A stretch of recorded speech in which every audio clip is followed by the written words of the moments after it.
तो फिल्म की शुरुआत में खाली फील्ड्स में हम एक कपल को देखते हैं जो अपने फ्रेंड्स पर प्रैंक करने के लिए यहाँ पर आए थे। वो जानते थे कि कुछ ही देर में उसके फ्रेंड्स यहाँ पर आएंगे स्केयर क्रो को लेने के लिए, जिसके बारे में बहुत सारी डरावनी कहानियाँ बनी हुई थी कि वो स्केयर क्रो सबको मार देता है। लेकिन ये लोग उस कहानियों को सच नहीं मानते थे। ये दोनों तो यहाँ पर कुछ डरावने मास्क भी लेकर आए हुए थे जिनसे इन्होंने अपने फ्रेंड्स को डराने का प्लान किया हुआ था। पहले ही अपने पीछे बने स्केयर क्रो को दिखते हैं, फिर पास बने एक शेड में चले जाते हैं। अपने बनाए प्लान के मुताबिक वो सबको डराने के लिए शेड के ऊपर जाना चाहते थे एक लकड़ी की पुरानी सीढ़ी की मदद से, लेकिन वो सीढ़ी टूट गई। ये दोनों नीचे गिर गए, वो भी बहुत बुरी तरह से कि नीचे वुडन फ्लोर पे टूट गया और फ्लोर के प्लैंक्स जाकर लड़की की टांग में धंस गए। खून पानी की तरह बह रहा था।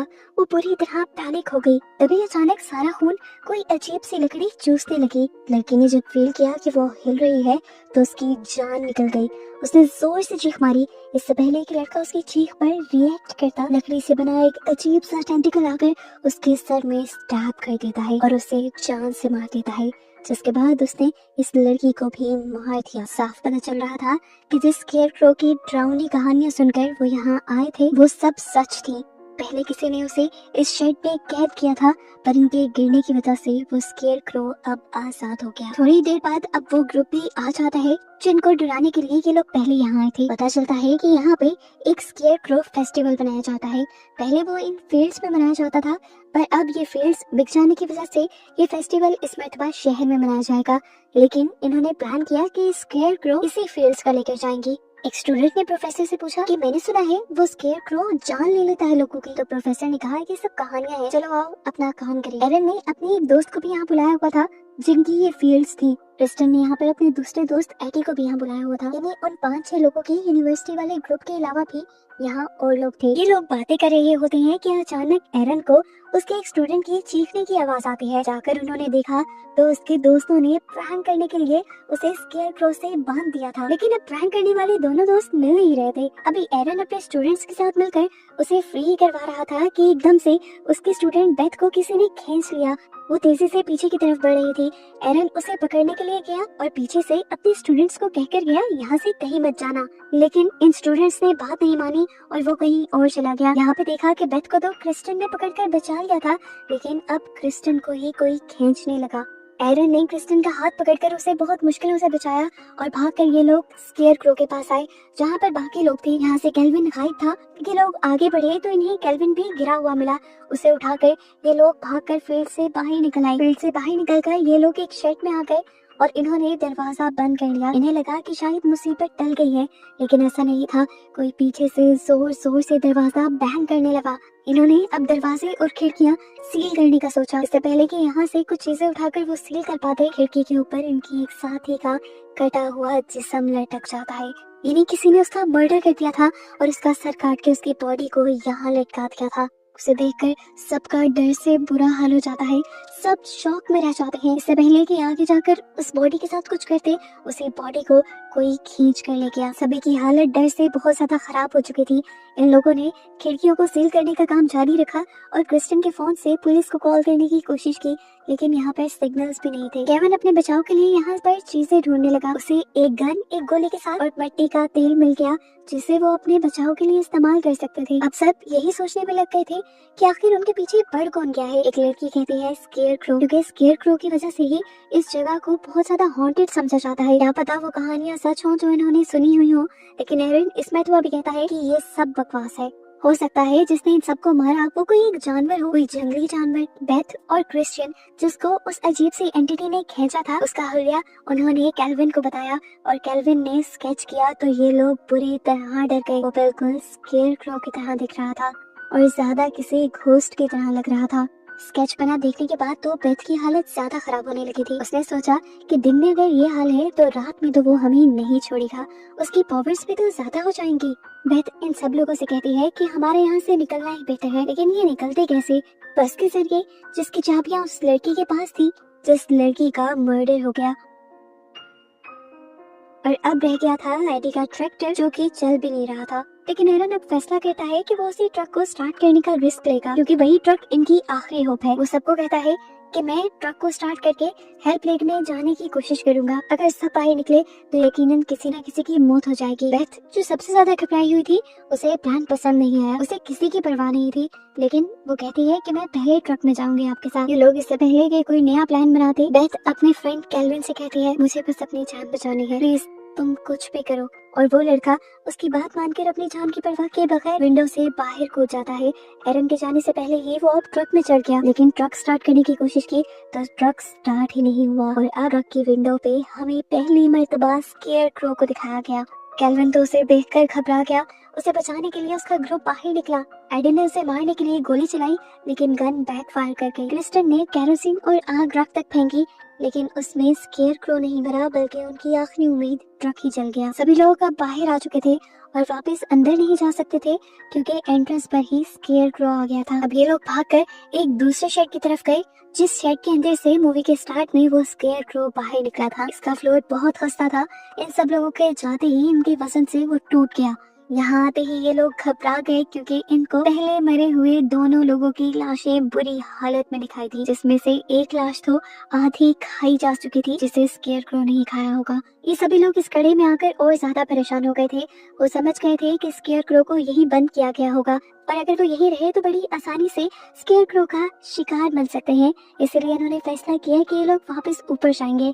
एक लकड़ी के साथ रस्सी बांधकर इन्होंने ऊपर की तरफ फंसाई और उसके जरिए ऊपर चढ़ने लगे, और फिर उसी रस्सी के सहारे एक एक करके ये सभी लोग बाहर निकल आए। पास से गुजरता हुआ पुलिस ऑफिसर उनके ट्रक को जलता देखकर इन्हीं फील्ड्स के अंदर आ जाता है, चेक करने के लिए कि आखिर यहाँ चल क्या रहा है। इन लोगों ने ऑफिसर को देख लिया। ये लोग ऑफिसर को वार्न करने के लिए वेपन्स लेकर बाहर निकल आते हैं, लेकिन तब तक देर हो चुकी थी। स्केयरक्रो नीचे जमीन से निकल आया था। ऑफिसर भी उसे देखकर डर गया और उसने फौरन अपनी गन निकालकर स्केयरक्रो को शूट करने की कोशिश की और जल्दी से सामने वाले शेड में चला गया। स्केयरक्रो भी उसके पीछे गया और बस फिर ऑफिसर की चीखें ही सुनाई थी। ऑफिसर के मरने का इनको दुख तो था, लेकिन पॉजिटिव चीज ये हुई थी कि वो ऑफिसर कार पे था, जिसके कार को लेकर ये लोग यहाँ से भाग सकते थे। अब कार की चाबी ऑफिसर की जेब में हो सकती थी, जिन्हें लेने के लिए ये भी शेड के अंदर आ जाते हैं। खैर, अंदर जाकर इन्होंने ऑफिसर की जेब से चाबी तो ले ली, लेकिन पीछे से दीवार को क्रॉस करते हुए उस स्केयरक्रो ने क्रिस्टन के मुंह को जकड़ लिया। उसके लकड़ी जैसे टेंटिकल उसके पूरे मुंह पे थे। क्रिस्टन को बचाने के लिए एक लड़का अपनी शॉटगन लेकर यहाँ आया और उसने धड़ाधड़ स्केयरक्रो पर गोलियां चला दी, ये जाने बगैर कि इन गोलियों से उसका कुछ बिगड़ने वाला नहीं था। उल्टा बस इस लड़के ने स्केयरक्रो के गुस्से को ललकार दिया था और स्केयरक्रो ने अब उसे ही जान से मार डाला। अब अपनी जान बचाते हुए ये 5 बचे हुए लोग जाकर कार में बैठ गए और उन्होंने यहाँ से निकलने की कोशिश की, लेकिन स्केयरक्रो अब इनकी कार के सामने आ गया। एडी ने होशियारी दिखाने की कोशिश की और इस स्केयरक्रो को अपनी कार के नीचे कुचलने का फैसला किया, लेकिन जैसे ही ऐसे किया तो स्केयरक्रो ने इनकी गाड़ी साइड पे कर दी और गाड़ी इनकी दरख्त से टकराकर खराब हो गई। इनका फ्यूल टैंक भी अब लीक होने लगा था। एडी जो ड्राइव कर रहा था उसकी हालत बहुत खराब थी, उसे बुरी चोट आई थी। क्रिस्टन अपनी शर्ट उतार कर देती है उसका ब्लड रोकने के लिए और एरन उसकी शर्ट से एडी को पट्टी बांध देता है। इन्हें अभी भी कहीं न कहीं लग रहा था कि इन्होंने स्केयरक्रो को मार दिया, लेकिन ऐसा नहीं था। अचानक से स्केयरक्रो ने आकर पीछे से क्रिस्टन को पकड़ लिया। अगर इन्हें स्केयरक्रो से बचना था तो इस कार से निकलकर भागना था, लेकिन एडी कैसे भागता? एडी तो जख्मी था। अब उसने अपने आप की कुर्बानी देकर सबको बचाने का फैसला किया। एडी ने अपने आप को कार से नीचे धकेल दिया और एकदम से स्केयरक्रो को पकड़कर वो कार के नीचे आकर उसने अपना लाइटर जला लिया। वहाँ पे पेट्रोल पहले ही लीक था। कार के साथ साथ एडी भी ब्लास्ट हो गया, लेकिन स्केयरक्रो मरा या नहीं ये कोई नहीं जानता था। इनमें से बेथ तो कुछ ज्यादा ही डरी हुई थी। भागकर पीछे देखे बगैर वो आगे आ गई। उसने ये भी नहीं देखा कि उसके साथ ही आ भी रही है कि नहीं। थोड़ी ही देर में एरन भी बाकी लोगों को लेकर वहां तक पहुंचा जहाँ पर बेथ थी। ये एक घर था। इन्होंने मदद मांगने के लिए दरवाजा नॉक किया, लेकिन कोई रिस्पॉन्स नहीं मिला। अंदर एक फोन भी नजर आ रहा था जिससे ये लोग मदद बुला भी सकते थे, इसीलिए क्रिस्टन ने दरवाजा तोड़ा और ये लोग अंदर आ गए। घर के दरवाजा तोड़ने की आवाज से घर का ओनर भागकर गन उठा लाया। वो इन्हें चोर समझ रहा था, लेकिन इन्होंने अपनी सारी कंडीशन बताई कि वो लोग तो यहाँ करीबी फील्ड से बच बचा कर पहुँचे हैं। क्रिस्टन इस आदमी को बताती भी है कि वो फील्ड्स उसी की हैं। क्रिस्टन जब अपने डैड का नाम बताती है तो यह आदमी उसे पहचान भी लेता है। क्रिस्टन ने उस बूढ़े आदमी को बताया कि अजीब सी कोई शैतानी चीज हमारे पीछे पड़ गई है। उसने हमारे कई साथियों को मार दिया है और वो अब हमारे पीछे है। बस इतना कहना था कि वो ओल्ड मैन सब समझ गया और उसने बताया कि वो सबके पीछे नहीं, बस तुम्हारे पीछे है क्रिस्टन।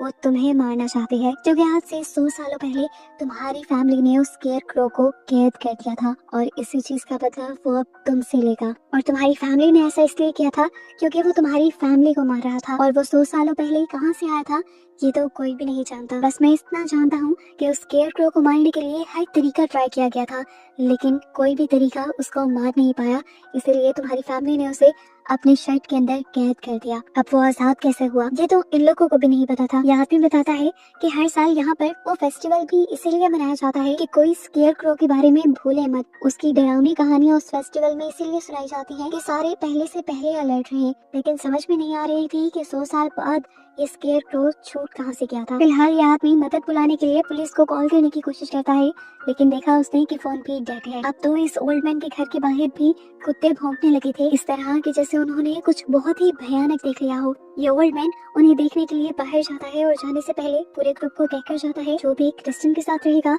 वो मारा जाएगा। ये कहते ही वो बाहर चला गया। वो तो अपने डॉग्स को रिलैक्स करने गया था, पर क्या पता था बाहर जाते ही उसको उसकी मौत मिल जाएगी। जमीन के नीचे से अपना टेंटिकल निकाल कर स्केयरक्रो ने इसको भी मार डाला। इस आदमी की मौत से भी ये लोग डर गए। बेथ इस ओल्ड मैन की मौत से और भी ज्यादा घबरा गई। सबसे ज्यादा डरपोक शायद थी ही वो सबसे कहती है कि हम क्रिस्टियन को उस स्केयरक्रो के हवाले कर देते हैं, इससे हमारी जान बचाएगी। लेकिन पूरे ग्रुप ने ऐसा करने से मना कर दिया, तो बेथ ने खुद ही चाकू उठाया और बाहर चली गई। ये सब लोग अपनी जान बचाने के लिए ओल्ड मैन के ट्रैक्टर के जरिए यहाँ से भागने का प्लान करते हैं, लेकिन तभी उन्हें बेथ की चिल्लाने की आवाज आती है। उसकी मदद करने के लिए जब वो बाहर गए तो पता चला कि बेथ सिर्फ ड्रामा कर रही थी। उसने क्रिस्टियन को बाहर बुलाना था और बाहर बुलाते ही उसने क्रिस्टियन के गले पे चाकू रख दिया। उसने धमकी दी कि अगर किसी ने भी मेरे प्लान के अंदर आने की कोशिश की या क्रिस्टियन को बचाने की कोशिश की तो मैं क्रिस्टियन को ही मार डालूंगी।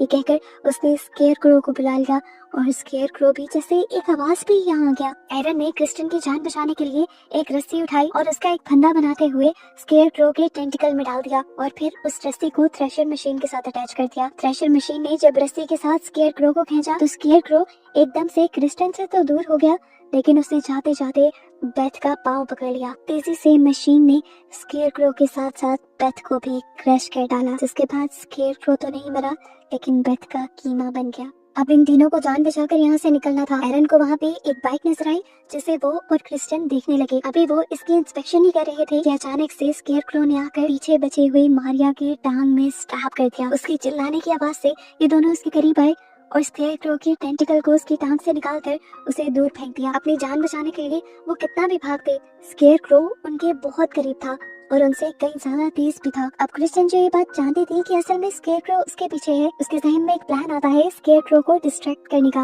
वो जल्दी से केटल फॉर्म के अंदर जाती है और अपने हाथ पे बड़ा सा कट लगाकर अपने खून को सारी केटल्स के ऊपर लगाकर उन सबको फ्री कर देती है। केटल्स जैसे ही भागी तो उनके जिस्म पे लगे क्रिस्टियन के खून की बू भी फैल गई और ऐसे स्केयरक्रो उनके पीछे बढ़ गया। इसी डिस्ट्रैक्शन के दौरान इन तीनों को मौका मिल गया यहाँ से भागने का। भागते भागते सुबह भी हो गई थी। एरन मारिया को अपनी पीठ पे लिए भाग रहा था। अभी नहीं लग रहा था कि ये लोग बच गए हैं, लेकिन ऐसा नहीं था। एकदम से इस टाइम भी उनके पीछे स्केयरक्रो आ जाता है और पीछे से ही मारिया के जिस्म में स्टैब कर देता है, जिससे मारिया वहीं पर मर जाती है और एरन जख्मी हो जाता है। अभी स्केयरक्रो मारिया को खाने में बिजी था कि एरन और क्रिस्टियन आगे की तरफ भाग गए। भागते भागते उन्हें एक क्रूज दिखा।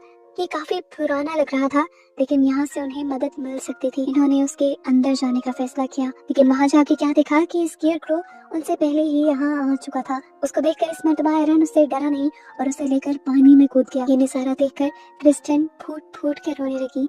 उसे लगा था कि उसका दोस्त भी मारा गया, लेकिन अगले ही पल उसने देखा कि एरन तैरकर वापस क्रूज के अंदर आ गया था। उसे लगा कि अब फाइनली स्केयरक्रो से उसकी जान छूट गई, लेकिन अभी भी ये उसका वहम ही था, क्योंकि स्केयरक्रो ने पीछे से ही अपना टेंटिकल निकालकर एरन की बैक में स्टैब करते हुए उसे मार डाला। और अब बस बची थी क्रिस्टियन। क्रिस्टियन अब गुस्से से आग बगोला हो चुकी थी। उससे और नहीं सही जा रही थी ये सारी चीजें। इतने मर्डर जो स्केयरक्रो कर चुका था, वो अब एक चाल चलती है। एक कुल्हाड़ी लेते हुए वो क्रूज के नीचे चली जाती है। स्केयरक्रो भी उसका पीछा करते हुए नीचे आया तो क्रिस्टियन फौरन ही आग लगाकर ऊपर की तरफ आ गई और उसने नीचे का रास्ता ही बंद कर दिया। उसने स्केयरक्रो को बंद कर दिया जिस तरह उसकी फैमिली ने किया था। उसकी फैमिली ने तो बस स्केयरक्रो को बंद ही किया था, इसने तो स्केयरक्रो के साथ साथ पूरे क्रूज को ही आग लगा दी और खुद बाहर आ गई। फाइनली वो अपनी जान बचाने में कामयाब हो गई थी, लेकिन ना जाने स्केयरक्रो मरा भी था या नहीं। इसी मिस्ट्री के साथ ये कहानी यहाँ खत्म हो जाती है।